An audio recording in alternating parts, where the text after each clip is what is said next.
Bonjour, nous sommes en 2015 dans le site de l'Institut Docteur Angélique. Nous sommes dans une série de vidéos consacrées à des dissertations en philosophie, à l'usage des classes de terminale. Attention, ces dissertations ne sont pas faites pour être copiées telles quelles, mais plutôt pour servir d'idée, de développer le débat en soi et de faire sa propre dissertation. Alors le sujet d'aujourd'hui concerne à la fois la politique, mais aussi la philosophie de la sagesse. Et il s'intitule ainsi « Est-il vrai que la plupart des guerres viennent des religions ?»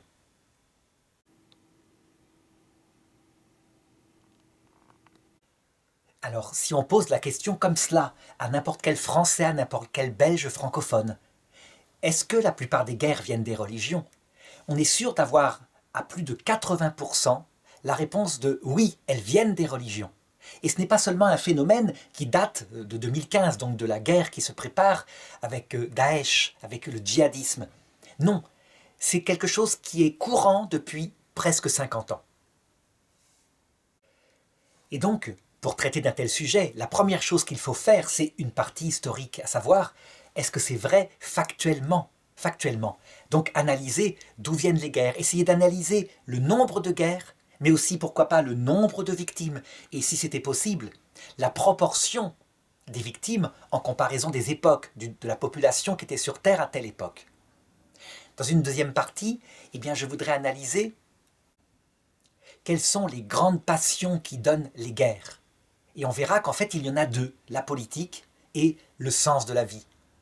Et puis dans une troisième partie, se demander pourquoi est-ce que l'impression tenace que les guerres viennent des religions est là, et qu'elle ne peut pas être retirée des esprits.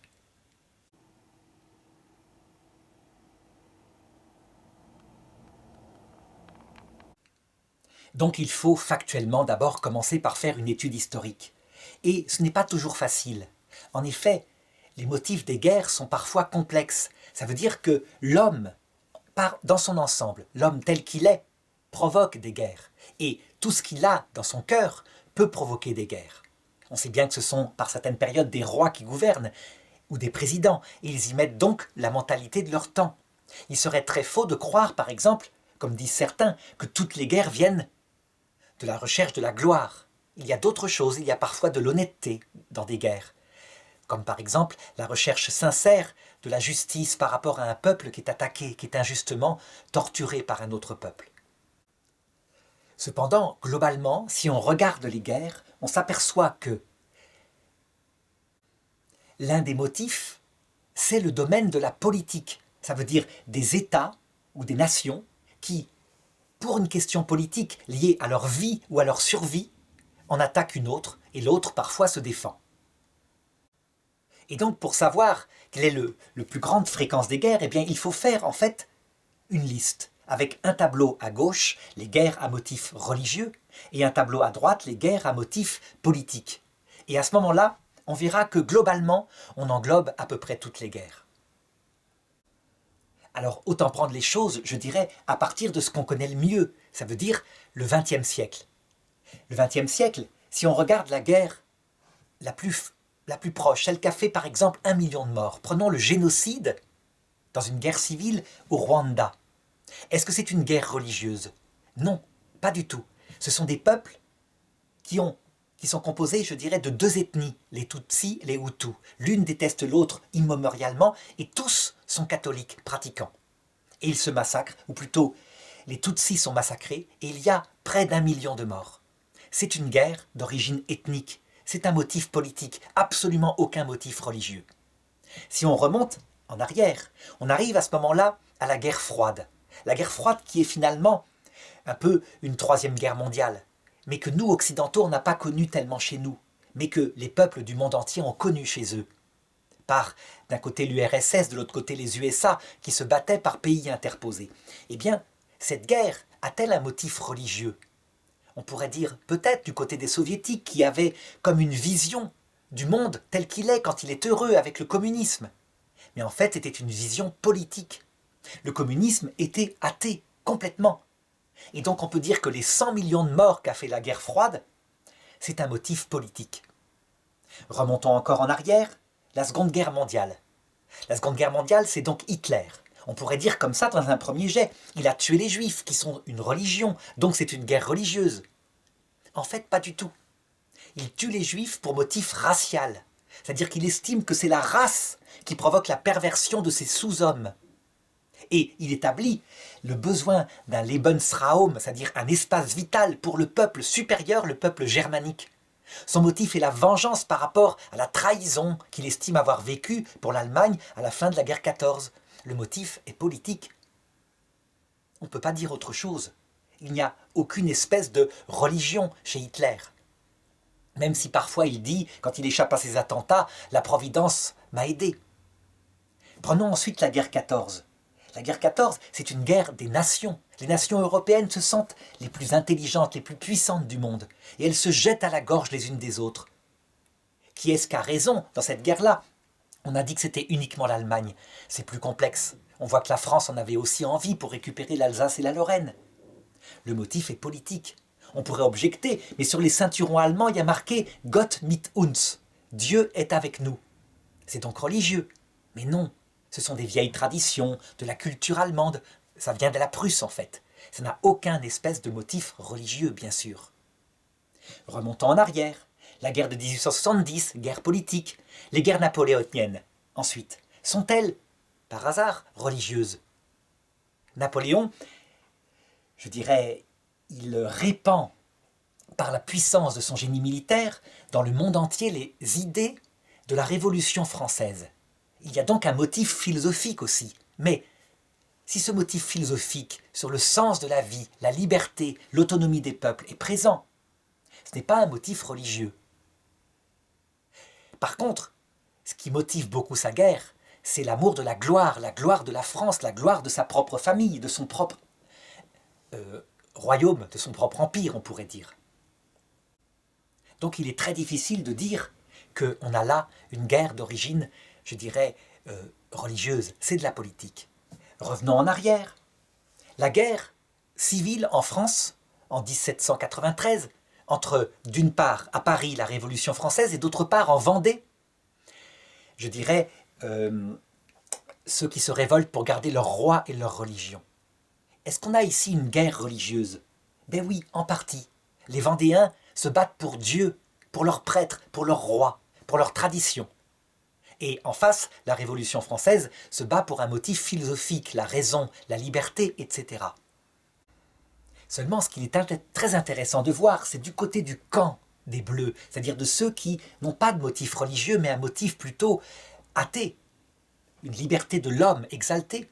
Eh bien, il va se produire le premier génocide moderne. Ça veut dire que la répression de la Vendée va être un véritable génocide avec assassinat de villages entiers, femmes et enfants compris. On peut dire qu'avec le génocide qui a eu lieu en Arménie, donc du côté des Turcs contre les Arméniens chrétiens, et on pourrait dire qu'il y a là quelque chose qui est d'origine religieuse. En fait, les Turcs qui exterminent les Arméniens ne le font pas pour motif religieux. Ce n'est pas au nom de l'islam que c'est fait. C'est au nom de l'unité de la nation turque. Atatürk est un nationaliste, il est laïque.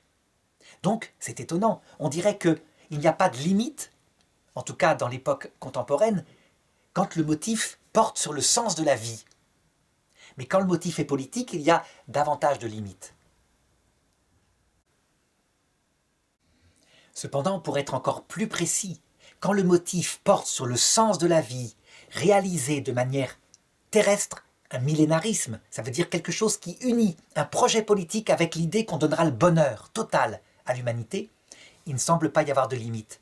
C'est par exemple le communisme qui lui aussi est responsable de génocide, de classe, le nazisme finalement. Le sens de la vie, c'est quelque chose qui est pensé par ces idéologies. Mais elles ne sont pas religieuses, elles sont plutôt matérialistes et athées. Alors remontons encore avant. Les guerres, par exemple, de Louis XVI, Louis XV, Louis XIV, sont des guerres politiques. Louis XIV a trop aimé la guerre, mais c'était pour agrandir et glorifier son royaume. On pourrait objecter, il a mis les dragons contre les protestants des Cévennes. Oui, il y a parfois des motifs politiques dans son action, mais pas de grande guerre. Il y a de la persécution, par contre. Et ensuite, si on remonte dans l'histoire, on arrive au fameux XVIe siècle. Là, vraiment, on peut le dire, on est face à une guerre dont le motif est religieux. entre protestants et catholiques, à savoir que la chrétienté d'Occident s'est divisée en deux blocs, et que chacun, à égalité avec les mêmes horreurs, massacre celui qui ne pense pas comme lui. Et il y a des massacres, on ne peut pas le nier, mais quand on regarde bien les choses, il n'y a pas de génocide. Oh, il y aura des Oradour-sur-Glane, c'est-à-dire des villes, des villages qui seront détruits avec leur population, mais pas tout de même dans la dimension de ce qui a été vécu en Vendée où il y a eu plus de 100 000 morts. Il n'empêche que dans ce siècle des guerres de religion, on voit toute la bassesse de l'homme pour des questions théologiques qui ne sont pas démontrables, et ça va marquer profondément l'humanité. Ensuite, si on remonte encore avant, eh bien, les guerres religieuses, elles arrivent parfois, par exemple, la guerre de l'Empire de Vienne, l'Empire d'Autriche-Hongrie, pour se défendre des attaques de l'Empire ottoman. On sait que les Ottomans arriveront jusqu'à Vienne et feront le siège de Vienne pour essayer de conquérir l'Europe occidentale. Du côté des Ottomans, il y a un motif religieux, le djihad. Et c'est vrai que l'Europe chrétienne et, face à elle, l'islam, en Orient, sont marqués par des guerres perpétuelles, quand on remonte dans le temps, jusqu'au début, c'est-à-dire la fondation de l'islam, au 7e siècle. La reconquête de l'Espagne par les souverains catholiques est une guerre religieuse, on doit la compter dedans. Par contre, est-ce qu'on doit compter dans les guerres religieuses la conquête par les conquistadors de l'Amérique du Sud? On sait que l'Amérique du Sud est peuplée d'empires qui font peut-être 20 millions d'habitants. Un siècle plus tard, il n'y a presque plus d'habitants. Tout a disparu, la population a fondu. Est-ce qu'on est là face à une extermination de type religieuse? En fait, quand on regarde bien les choses, il n'y a pas eu beaucoup de morts finalement dans cette conquête. Il y a eu surtout des batailles, comme par exemple Francisco Pizarro contre les Incas, des batailles qui l'ont confronté avec l'armée de l'empereur Atahualpa. Mais ce qui a exterminé ces peuples-là, ce sont les épidémies. Ça veut dire l'arrivée de maladies d'Occident que leur immunité naturelle n'arrivait pas à combattre. Et donc ils ont fondu totalement par ces maladies. On ne doit pas compter donc la disparition des peuples autochtones d'Amérique du Sud et du Nord parmi les guerres religieuses.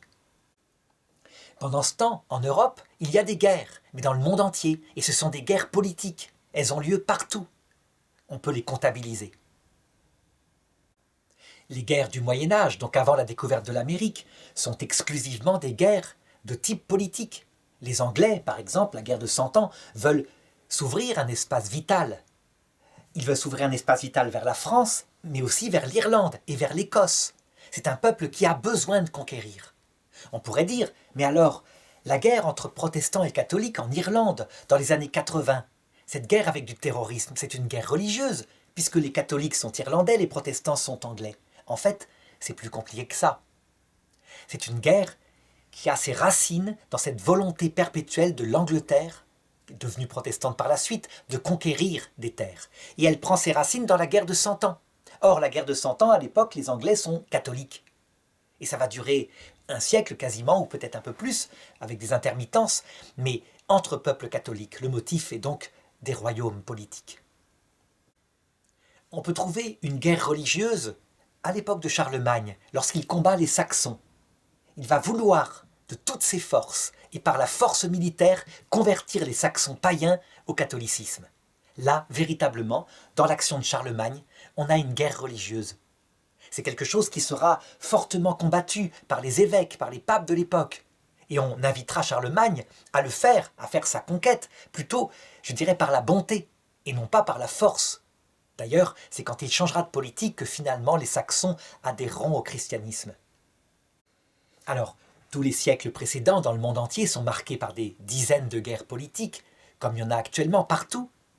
Et pour retrouver une guerre religieuse, eh bien, il faut remonter à l'apparition de l'islam, au 7e siècle, qui lui, pour motif religieux, s'étend sur des terres chrétiennes, en Afrique du Nord, en Orient.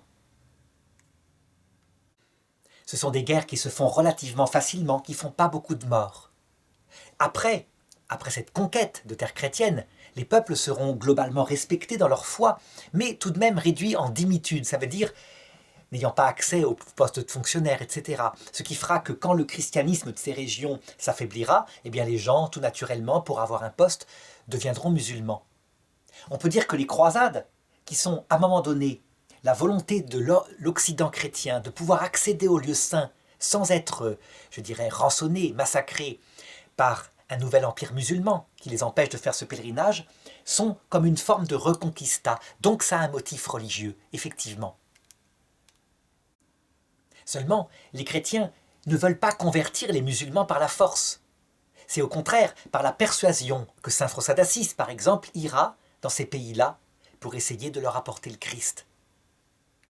Alors remontons encore l'histoire. On a toutes les guerres politiques, par exemple, de l'Empire romain. L'Empire romain n'a pas fait de guerre religieuse. Par contre, il a eu parfois à se battre contre des peuples religieux qui, à cause de leur religion, lui faisaient la guerre. Je pense à la guerre des Juifs contre les Romains, au 1er siècle après Jésus-Christ. On a là une guerre religieuse, mais une guerre qui doit être située parmi toutes les guerres de l'Empire. C'est une guerre qui sera extrêmement meurtrière. Flavius Joseph dit qu'elle a fait 1 million de morts. La guerre, au 1er siècle avant Jésus-Christ, de Jules César pour conquérir la Gaule, a fait sans doute plus de morts. Et c'est une guerre purement politique. Les Romains, eux, ils intègrent les dieux étrangers. Ils n'ont pas de problème avec la religion des Gaulois. Ce qui les intéresse, c'est le pouvoir. Toutes les guerres de l'Empire romain seront des guerres politiques. La guerre des Juifs contre les Romains n'est religieuse que du côté des Juifs. Quant aux Romains, eux, ils soumettent ce peuple parce qu'il doit obéir et payer ses impôts, tout simplement. Quand on remonte encore, dans l'Antiquité cette fois, eh bien on s'aperçoit que les guerres sont politiques et qu'il y a une guerre religieuse racontée, la guerre des Juifs contre les Grecs, au IIIe siècle avant Jésus-Christ. C'est une guerre, je dirais, là, typiquement, parce que le peuple juif ne veut pas se voir imposer une culture qui n'est pas la sienne, par la conquête d'Alexandre le Grand. Elle est racontée dans la Bible. Donc, encore une fois, elle porte sur les traditions, sur le sens profond qu'on donne à la vie. Et ça n'empêchera pas les Juifs d'intégrer dans leur Bible la langue grecque et aussi la sagesse philosophique grecque. C'est à partir de la Grèce qu'ils se mettront à croire en l'existence d'une âme qui survit à la mort. Il n'empêche qu'on a dans la Bible une vraie guerre religieuse qui est racontée. Quand on remonte encore plus loin dans l'Antiquité, eh bien, on n'a pas de guerre religieuse, mais on a des terribles guerres politiques. Des empires s'affrontent, l'empire perse contre la Grèce, etc. Finalement, la première des guerres à motif religieux, eh bien, elle est finalement celle de Josué. Josué qui conquiert une terre habitée par des habitants, les Cananéens, et qui, au nom de Dieu, extermine les peuples qui y habitent pour s'installer à leur place. En tout cas, c'est ce que raconte la Bible et le livre de Josué. Il y a donc dans ce livre-là le récit de génocides qui sont commandés pour des motifs religieux. Lorsqu'on regarde l'histoire d'avant, avec les paganismes, on ne voit pas tellement de guerres religieuses, sauf peut-être du côté des Incas, qui avaient besoin de sacrifices pour leurs dieux, et qui faisaient la guerre à d'autres peuples pour avoir des prisonniers de guerre et les offrir en sacrifice au sommet de leurs pyramides. Ça, ce sont des guerres venant de paganisme sauvage. Mais attention, on ne peut pas réduire le paganisme à cela. Il y a des paganismes qui sont tout à fait paisibles, comme par exemple dans l'Égypte antique. C'est quelque chose qui n'a rien à voir avec les dieux des Incas.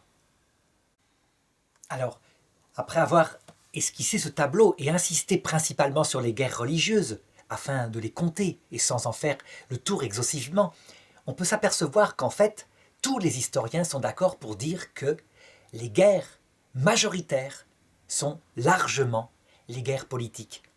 On peut citer par exemple l'Encyclopédie des guerres par Charles Phillips et Alan Axelrod. Il y a aussi Encyclopedia of War, donc qui donne des chiffres très similaires. Alors voilà à peu près les chiffres. On peut recenser globalement 1763 guerres. Et parmi elles, 123 revêtent un caractère religieux. Pour une liste complète de ces 123 guerres, on peut voir aux pages 51 à 53 du livre Encyclopédie de la guerre que j'ai cité plus haut. Donc il y aurait 7% des guerres qui seraient d'origine religieuse et 93% des guerres qui seraient d'origine politique. Maintenant, en ce qui concerne le nombre de victimes, eh bien on tombe à 2%, et ça pour une raison simple. Les guerres du XXe siècle ont à elles seules dépassé tous les chiffres, et donc ce chiffre de 2% n'est peut-être pas significatif, parce que pour bien faire, il faudrait plutôt faire un pourcentage en fonction de la population de l'époque. Par exemple, si Mao Tse-tung tue à lui tout seul quelque chose comme 40 millions de personnes, eh bien, c'est à mettre en proportion de la population de la Chine, évidemment. De même, si on dit que les guerres de l'islam pour conquérir l'Inde ont fait plusieurs millions de morts, que des populations étaient massacrées, il faut faire le ratio avec la population de l'Inde à l'époque de cette conquête. Donc ces chiffres-là, je ne les ai pas. Mais ce qu'on peut dire en tout cas, c'est que les guerres des idéologies, je dirais, sécularisées du XXe siècle sont véritablement au-dessus de tout. Le XXe siècle est un siècle d'horreur à ce niveau-là. Si on était juste, on pourrait presque dire que les guerres du matérialisme sont les guerres les plus meurtrières de l'histoire de l'humanité.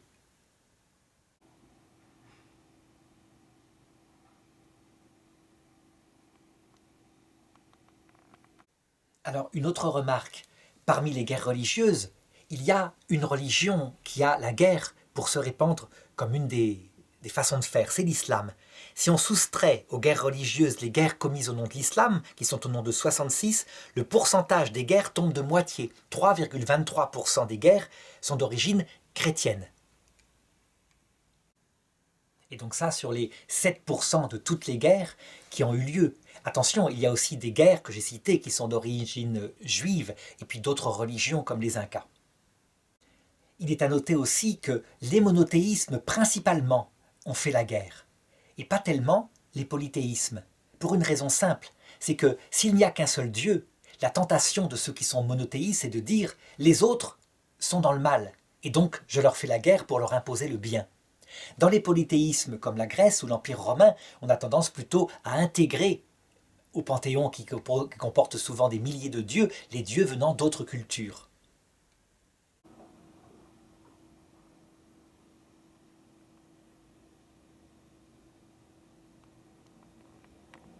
Alors je voudrais montrer aussi un autre schéma qui a été fait cette fois par le nombre de morts fait par les plus grands dictateurs, les plus grands criminels du monde. Ce schéma, évidemment, est sans doute contestable sur certains points.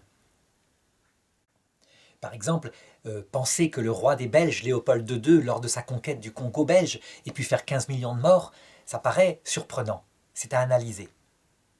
Cependant, ce schéma manifeste que, en nombre de morts, ce sont les idéologies politiques et les idéologies portant sur le sens de la vie sécularisée qui ont fait le plus de morts. Ces chiffres sont évidemment, comme je l'ai dit, à pondérer par le pourcentage de la population. Il faudrait pouvoir mettre le chiffre, par exemple, des morts des guerres de religion en fonction de ce dont était peuplée l'Europe à l'époque et comparer, par exemple, à ce que fait Mao Tse-tung, qui est le champion du monde de tous les morts, par rapport à sa population, pour avoir une vision plus juste. Cependant, globalement, lorsqu'on est un historien, on s'aperçoit que l'idée que la plupart des guerres seraient religieuses et que la plupart des morts seraient d'origine de guerres religieuses est une idée factuellement fausse. Il va donc falloir se demander pourquoi. Pourquoi, je dirais, généralement, la plupart des gens pensent l'inverse.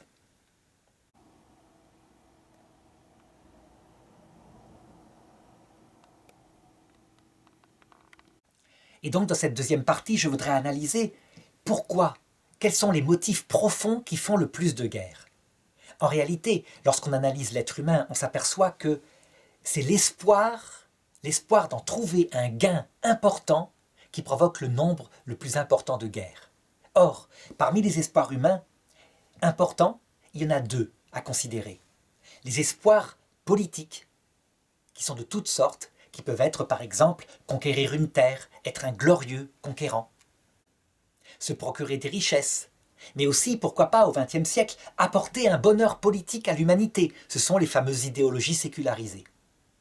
L'autre passion, qui est très proche finalement dans dans les idéologies sécularisées, c'est ce qu'on pourrait appeler l'espérance religieuse. Ça veut dire non pas cette fois un espoir d'avoir de la gloire sur terre, mais l'espérance d'avoir une gloire éternelle dans l'autre monde, au ciel, donc de vivre éternellement. Évidemment, l'espérance religieuse, puisqu'elle vise l'autre monde, elle ne provoque pas en elle-même de guerre. Et donc, qu'est-ce qui se passe quand une guerre religieuse arrive? Eh bien, voilà, c'est très simple. C'est quand les deux, l'espoir et l'espérance, se mélangent dans la tête de ceux qui sont là. Ça donne ce qu'on appelle une espérance millénariste. Ça veut dire l'espoir politique de réaliser un paradis religieux sur Terre. Alors là, on peut dire que le cocktail est explosif. Parce que les deux grandes passions de l'être humain, donc le motif politique et le motif métaphysique, religieux, se mêlent ensemble, donnent une énergie à ces guerres bien plus forte. Où est-ce que ça a été réalisé le plus fort? Eh bien, je dirais, en fait, dans les humanismes athées. Les humanismes athées sont des millénarismes. Le communisme, il vise vraiment à établir le paradis sur Terre, et il le fera par tous les moyens. Seulement, lui ne croit pas en un jugement dernier, il croit simplement qu'on peut apporter par la force le bonheur aux hommes, et que des ennemis doivent être éliminés par rapport à ce grand projet. Il n'a donc aucune limite. On peut voir que partout où le communisme a essayé d'être établi, les morts sont en quantité gigantesque. De la même façon, quand il s'agit d'une vraie religion cette fois, qui croit en un Dieu, et qu'elle se met à espérer un bonheur sur terre, donc la réalisation par exemple du règne du Christ, dans un royaume millénaire qui sera sur terre, à travers le christianisme puissant qui conquiert le monde entier. Ça peut être aussi le cas de l'islam, le royaume d'Allah, sur terre, à travers la conquête militaire des nations du monde entier, et Allah mettra fin à cette guerre en éliminant les ennemis de l'islam. Eh bien, on a des millénarismes. Et là, on peut dire que la religion, elle entre en guerre.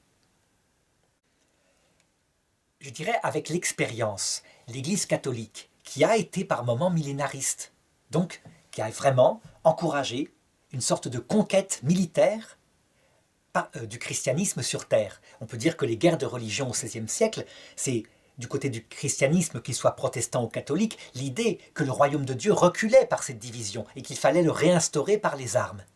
Eh bien, en regardant son passé, l'Église catholique, dans le catéchisme de l'Église catholique, publié dans les années 80, au numéro 676, est extrêmement sévère avec sa propre histoire. Elle fait son mea culpa. Elle dit « L'analyse de notre passé permet de dire ceci. »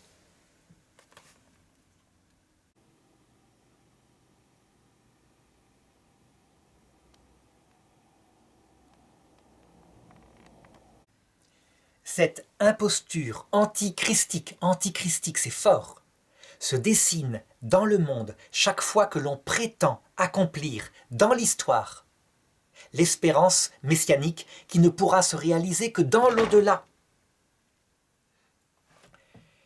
Même sous sa forme mitigée du millénarisme, c'est quand l'Église espère régner par ses prêtres, ou dans sa forme absolue, par exemple quand l'Église espère que le Christ va venir sur terre pour établir un royaume en régnant à un endroit précis, Jérusalem ou Rome ou la tour de garde. Même dans sa forme mitigée ou dans sa forme absolue, l'Église rejette cette falsification du royaume à venir sous le nom de millénarisme. Et particulièrement sous la forme politique d'un messianisme sécularisé, et là elle vise évidemment la tentative marxiste. On peut donc dire que les hommes d'Église, avec l'expérience et un regard humble sur son passé, eh bien les hommes d'Église ont admis qu'il y avait là véritablement un danger qui devait être combattu parce qu'il était source de guerres profondes. Cependant, maintenant, il faut se demander pourquoi est-ce que les hommes croient que ce sont les religions millénaristes elles-mêmes qui font le plus de morts, alors que de fait, on le voit, ce sont plutôt les athéismes sécularisés qui ont une structure religieuse, qui ont fait le plus de morts. Et puis, à peu près au même niveau, peut-être supérieur, les simples désirs politiques, la gloire, l'argent, la conquête.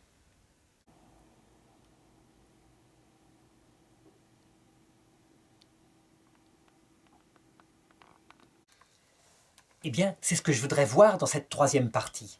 En fait, pour le comprendre, il faut simplement distinguer les dégâts physiques d'une guerre, ça veut dire le nombre de morts, et les dégâts psychologiques. Je vais donner un exemple, c'est une notion absolument essentielle à comprendre. La bombe de Hiroshima a fait 100 000 morts. C'est considérable. Mais c'est beaucoup moins de morts que le bombardement de Dresde en Allemagne par des bombardiers conventionnels. C'est beaucoup moins de morts que le bombardement de Tokyo par des bombes incendiaires, les maisons étant en bois. Comment se fait-il que la bombe d'Hiroshima, depuis qu'elle a sauté, nous obsède, au point que le moindre nucléaire nous fait peur? Parce qu'elle a eu un impact psychologique, sans doute parce que ce sont des ondes, c'est un poison invisible qui pollue l'air, et donc ça fait peur. Alors qu'un éclat d'obus, c'est quelque chose de matériel, de palpable, qu'on peut voir, il déchire le corps, mais après, il n'est plus dangereux. Encore un exemple de l'impact psychologique. L'attentat du World Trade Center a fait environ 3000 morts. C'est un impact psychologique gigantesque. On peut dire que dans les siècles à venir, il marquera quelque chose. C'est le passage au XXIe siècle sans doute. Eh bien, cet attentat ne fait pas plus de morts qu'un seul jour de la guerre 14-18. Chaque jour, il mourait 3000 hommes. 3000 hommes en comptant les deux camps. Ça veut dire que la guerre 14-18, à elle toute seule, a autant d'impact psychologique que l'attentat du World Trade Center. Cette notion étant comprise, tout devient clair. Quand des religions qui, je dirais, sont composées d'hommes de Dieu, qui essayent d'être justes parce que les religions appellent à une justice, il y aura de l'autre côté un jugement dernier. Lorsque des religions tombent dans la bassesse du massacre sauvage de personnes parce qu'elles ne pensent pas comme il le faut, eh bien l'impact psychologique est énorme, traumatisant, parce que c'est d'autant plus scandaleux que ce sont des hommes de Dieu. Quand des hommes sécularisés, qui ne croient ni en Dieu ni en diable, et qui veulent imposer le paradis sur terre, massacrent des peuples entiers, par exemple en Ukraine, en organisant la famine, c'est ce que fit Lénine, eh bien, on se dit, ce sont des athées, c'est compréhensible, et donc l'impact psychologique est beaucoup moins fort. On voit le même phénomène par rapport à la pédophilie des prêtres catholiques. Quand on regarde objectivement les chiffres, on s'aperçoit qu'il y a 3% d'hommes pédophiles dans l'humanité entière. C'est un travers qui touche 3% d'hommes. Et donc les chiffres, les grands chiffres de victimes de la pédophilie sont dans les familles, par le père, par rapport à sa petite fille, l'oncle, le grand-père. Chez les prêtres catholiques, il n'y a pas plus en nombre.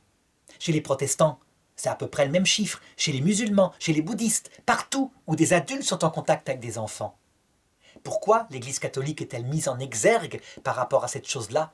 Eh bien parce que ça paraît d'autant plus scandaleux, d'autant plus que ces hommes ne sont pas mariés, ce qui semble bizarre, contre nature. Et donc on va jusqu'à analyser que la cause est leur célibat. Alors que, en fait, les gens mariés le font à 3%, les pères, tout autant. C'est étonnant. Du coup, l'impression que la plupart des cas de pédophilie viennent des prêtres catholiques est répandue dans l'intelligence. De la même façon, l'impression que la plupart des guerres sont d'origine religieuse, liée au dogme, est dans la tête des gens et elle ne sera pas facilement enlevée. De la même façon, dans les descriptions des choses, on s'aperçoit que l'impact psychologique peut être énorme. Le récit, par exemple, d'un massacre fait par un religieux au XVIe siècle, que ce soit un protestant ou un catholique contre la religion ennemie en face, est mise en avant. Elle touche profondément, elle marque vraiment l'imagination.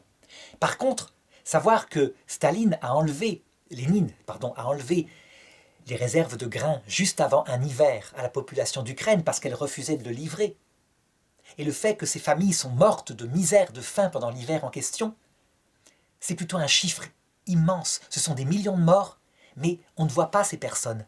Elles meurent vidées de leur énergie, de faim et de froid. Et donc, ça a moins d'impact psychologique. Ce n'est pas notre propre peuple. On doit, je pense, ajouter une deuxième cause à cela qui est accessoire, à savoir que les religions, par les livrets, par la presse, s'en prend souvent plein la figure. Je veux dire par là que, au XVIe siècle, les livres protestants sur les horreurs catholiques sont des exagérations fantastiques, énormes. L'Inquisition espagnole, par exemple, est, dans la tête des gens, le synonyme de l'horreur, alors qu'en réalité, Ce sont des tribunaux avec un appel, avec même un appel possible auprès du Vatican. C'est la justice telle qu'elle est pratiquée en France, par exemple, donc un tribunal d'inquisition, c'est-à-dire de questions avec possibilité de se défendre. Il y a des abus, évidemment, mais elle n'est pas une horreur telle qu'on peut le voir.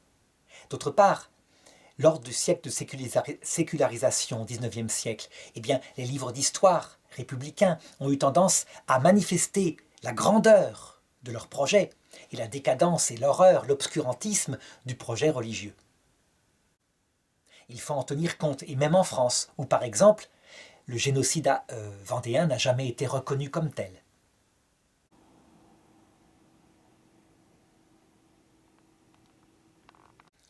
Alors, je voudrais conclure en disant ceci.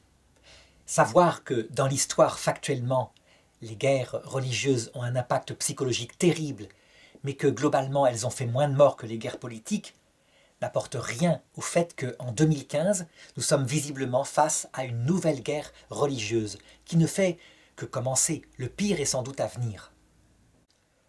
Tant qu'elle restera, je dirais, par une minorité, une frange de l'islam qui attaque le monde entier, y compris les musulmans qui sont considérés comme trop tièdes par eux, elle ne fera pas, en nombre de morts, quelque chose de comparable à la Seconde Guerre mondiale.